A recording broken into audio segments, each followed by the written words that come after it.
টাকায় তাদের সুখ, তোমার নয়। ভারতবর্ষের অফিসে আদালতে তাদের ছবি, তোমার নয়। ভারতবর্ষের সংবিধানে তাদের সই সাবুদ, তোমার নয়।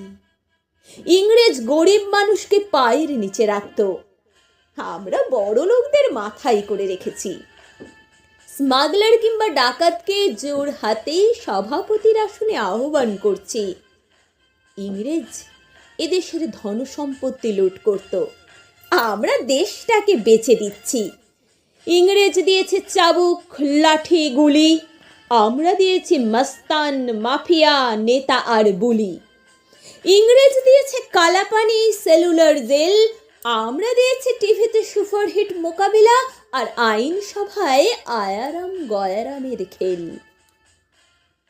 56 বছর আগের এক মধ্যরাতে পরাধীন এই দেশ ছেড়ে তুমি চলে গিয়েছিলে স্বাধীন এক স্বদেশে ফিরে আসার স্বপ্ন নিয়ে।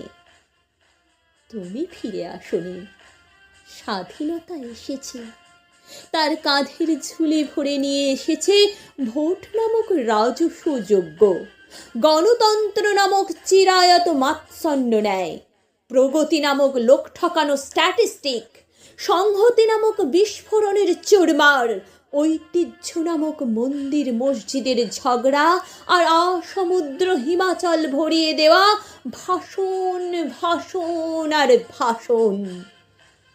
56 বছর ধরে তুমি পাথর হয়ে আছো। 56 বছর ধরে ভারতবর্ষ অধীর অপেক্ষায় কান পেতে আছে।